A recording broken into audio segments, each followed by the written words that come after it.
ಸ್ನೇಹಮಯಿ ಕೃಷ್ಣ ಅವರ ಹೆಸರನ್ನ ನೀವೆಲ್ಲರೂ ಕೂಡ ಕೇಳಿರ್ತೀರ. ಅದರಲ್ಲೂ ಸುಮಾರು ತಿಂಗಳುಗಳ ಹಿಂದೆ ಮುಖ್ಯಮಂತ್ರಿ ಸಮೇತ ಮೂಡಾ ಹಗರಣದಲ್ಲಿ ಸಾಕಷ್ಟು ಹಿರಿಯ ಅಧಿಕಾರಿಗಳನ್ನ ಕೋರ್ಟ್ ಮೆಟ್ಟಿಲು ಏರುವಂತೆ ಮಾಡಿದ್ರು. ಆದ್ರೆ ಪ್ರಸ್ತುತವಾಗಿ ಬೇರೆ ಕಾರಣಕ್ಕಾಗಿ ಸ್ನೇಹಮಯಿ ಕೃಷ್ಣ ಅವರ ಹೆಸರು ಕೇಳ್ತಾ ಇದೆ.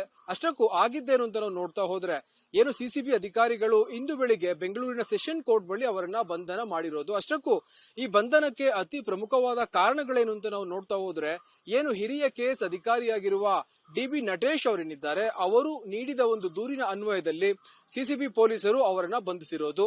ಆ ದೂರಿನ ಸಾರಾಂಶವನ್ನು ನಾನು ನಿಮ್ಗೆ ಹೇಳ್ತಾ ಹೋಗ್ತೀನಿ. ಏನು ಈ ಹಿಂದೆ ಅಂದ್ರೆ ಕೆಲವು ದಿನಗಳ ಹಿಂದೆ ಸ್ನೇಹಮಯಿ ಕೃಷ್ಣ ಅವರೇನಿದ್ದಾರೆ, ಅವರು ಕೆಲವೊಂದು ಆರೋಪಗಳನ್ನ ಮಾಡಿದ್ರು. ಅದರಲ್ಲಿ ಅತಿ ಪ್ರಮುಖವಾಗಿ ಏನು ಕರ್ನಾಟಕ ಸರ್ಕಾರದ ಚೀಫ್ ಸೆಕ್ರೆಟರಿ ಆಗಿರುವ ಶಾಲಿನಿ ರಜನೀಶ್ ಹಾಗೂ ಡಿ.ಬಿ. ನಟೇಶ್ ಅವರು ಸಾಕಷ್ಟು ಅಕ್ರಮ ದುಡ್ಡಿನ ವ್ಯವಹಾರವನ್ನ ಮಾಡಿದ್ದಾರೆ. ಅದರಲ್ಲಿ ಅತಿ ಪ್ರಮುಖವಾಗಿ ಏನು ಕೆಎಸ್ ಅಧಿಕಾರಿಯಾಗಿರುವ ಡಿ.ಬಿ. ನಟೇಶ್ ಅವರು ಮುಂಬಡ್ತಿಯನ್ನ ಪಡೆಯಲಿಕ್ಕೆ ಸುಮಾರು 1,60,00,000 ರೂಪಾಯಿ ಹಣವನ್ನ ಏನು ಶಾಲಿನಿ ರಜನೀಶ್ ಅವರಿಗೆ ನೀಡಿದ್ದಾರೆ ಎನ್ನುವ ಒಂದು ಆರೋಪವನ್ನ ಮಾಡಿದ್ರು. ಅದು ಸಾಲದು ಎಂಬಂತೆ ಸಾಕ್ಷಿ ಸಮೇತ ಅಂದ್ರೆ ಕಾರಿನ ನಂಬರ್ ಹಾಗೂ ಸುಮಾರು 4 ರಿಂದ 5 ಜನರ ಒಂದು ತಂಡ ಶಾಲಿನಿ ರಜನೀಶ್ ಅವರ ಕಚೇರಿಗೆ ತೆರಳಿ ಹಣವನ್ನ ನೀಡಿದ್ದಾರೆ. ಅದು ಕೂಡ ಸುಮಾರು 5 ರಿಂದ 6 ಬ್ಯಾಗ್ಗಳಲ್ಲಿ ಎನ್ನುವ ನೇರ ಆರೋಪವನ್ನ ಮಾಡಿದ್ರು. ಇದಕ್ಕೆಲ್ಲ ಪ್ರತ್ಯುತ್ತರವನ್ನ ನೀಡುವಂತೆ ನಿನ್ನೆ ಬೆಳಿಗ್ಗೆ ಏನು ಹಿರಿಯ ಕೆಎಸ್ ಅಧಿಕಾರಿ ಹಾಗೂ ಪ್ರಸ್ತುತ ಖಾದಿ ಗ್ರಾಮೋದ್ಯೋಗ ಇಲಾಖೆಯ ಸಿಇಒ ಆಗಿರುವ ಡಿ.ಬಿ. ನಟೇಶ್ ಏನಿದ್ದಾರೆ, ಅವರು ನಿನ್ನೆ ಒಂದು ದೂರನ್ನ ಪೊಲೀಸ್ ಆಯುಕ್ತರು ಹಾಗೂ ಸಿಸಿಬಿ ಪೊಲೀಸರಿಗೆ ನೀಡಿದ್ದು. ಅದರ ದೂರಿನ ಅನ್ವಯದಲ್ಲಿ ಇಂದು ಬೆಳಿಗ್ಗೆ ಅವರನ್ನ ಬಂಧನ ಮಾಡಿರೋದು ಸಿಸಿಬಿ ಅಧಿಕಾರಿಗಳು. ಪ್ರಸ್ತುತವಾಗಿ ಅವರನ್ನ ಏನು ಶಾಂತಿನಗರದಲ್ಲಿರುವ ಒಂದು ಕಚೇರಿಯ ಬಳಿ ಸಾಕಷ್ಟು ವಿಚಾರಣೆಗೆ ಒಳಪಡಿಸಲಾಗ್ತಾ ಇದೆ. ಅಷ್ಟಕ್ಕೂ ಅತಿ ಪ್ರಮುಖವಾದ ಕಾರಣಗಳನ್ನು ನಾವು ನೋಡ್ತಾ ಹೋದ್ರೆ, ಏನು ಸ್ನೇಹಮಯಿ ಕೃಷ್ಣ ಅವರಿದ್ದಾರೆ, ಅವರು ಕೆಲವೊಂದು ಆಡಿಯೋಗಳನ್ನ ಬಿಟ್ಟಿದ್ರು. ಆ ಒಂದು ಆಡಿಯೋಗಳು ಯಾರಿಗೆ ಸಂಬಂಧಪಟ್ಟಿದ್ದು ಅಂತ ನಾವು ನೋಡ್ತಾ ಹೋದ್ರೆ, ಏನು ಡಿ.ಬಿ. ನಟೇಶ್ ಅವರೇನಿದ್ದಾರೆ, ಅವರ ಫೇಸ್ಬುಕ್ ಖಾತೆಯ ಕೆಲವೊಂದು ಫೋಟೋಗಳಾಗಿರಬಹುದು, ಅದೇ ರೀತಿ ಏನು ಚೀಫ್ ಸೆಕ್ರೆಟರಿ ಆಗಿರುವ ಶಾಲಿನಿ ರಜನೀಶ್ ಅವರ ಫೋಟೋಗಳನ್ನ ಸೇರಿಸಿ ಒಂದು ಫೇಕ್ ಆಡಿಯೋವನ್ನ ಕ್ರಿಯೇಟ್ ಮಾಡಿ ಅದನ್ನ ಸಾಮಾಜಿಕ ಜಾಲತಾಣ ಹಾಗೂ ಟಿವಿ ಮಾಧ್ಯಮಗಳಲ್ಲಿ ಪ್ರಸಾರವಾಗುವಂತೆ ಮಾಡಿದ್ರು.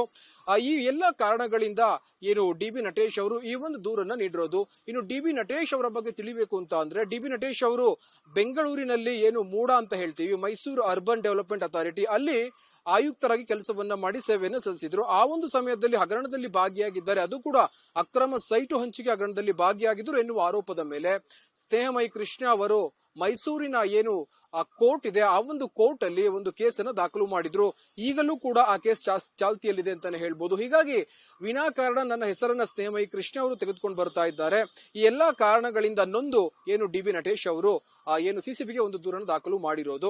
ಇನ್ನು ಅವರ ಮಗ ಏನಿದ್ದಾರೆ ಸ್ನೇಹಮಯಿ ಕೃಷ್ಣ ಅವರ ಪುತ್ರ ವಿವೇಕ್ ಅವರು ಒಂದು ಹೇಳಿಕೆಯನ್ನ ಮಾಧ್ಯಮಗಳಿಗೆ ನೀಡಿರೋದು. ಅದರಲ್ಲಿ ಅತಿ ಪ್ರಮುಖವಾಗಿ ಗಮನಿಸುವ ಅಂಶವೇನು ಅಂತ ನೋಡ್ತಾ ಹೋದ್ರೆ, ಏನು ಈ ಒಂದು ಸರ್ಕಾರದ ಏನು ಸ್ನೇಹಮಯಿ ಕೃಷ್ಣ ಅವರನ್ನ ಬಂಧಿಸುವ ಕ್ರಮ ಇದು ಖಂಡಿತವಾಗಿಯೂ ಅಕ್ರಮ. ಯಾಕಂದ್ರೆ ನಮ್ಮ ತಂದೆ ಆ ರೀತಿಯ ತಪ್ಪುಗಳನ್ನ ಮಾಡಿಲ್ಲ.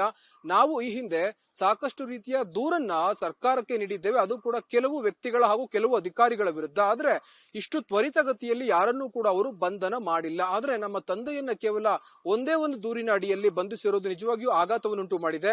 ಆದ್ರೆ ಇಲ್ಲಿಯವರೆಗೂ ನಮ್ಮ ತಂದೆಯನ್ನ ಎಲ್ಲಿ ವಿಚಾರಣೆ ಮಾಡ್ತಾ ಇದ್ದಾರೆ ಅಂತ ನಮಗೆ ಉತ್ತರವನ್ನು ಕೂಡ ಕೊಡ್ತಿಲ್ಲ ಅನ್ನೋದು ಅವರ ನೇರ ಆರೋಪ.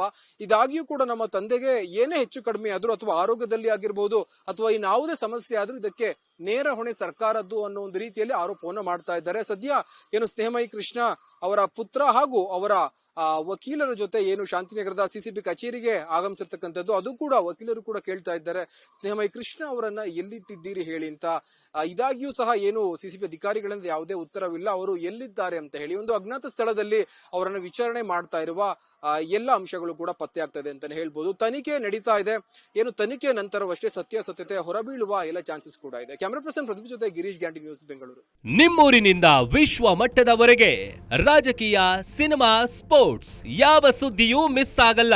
ಬರೀ ಸುದ್ದಿ ಅಷ್ಟೇ ಅಲ್ಲ, ಜೊತೆಯಲ್ಲೇ ಇರುತ್ತೆ ವಿಶ್ಲೇಷಣೆ.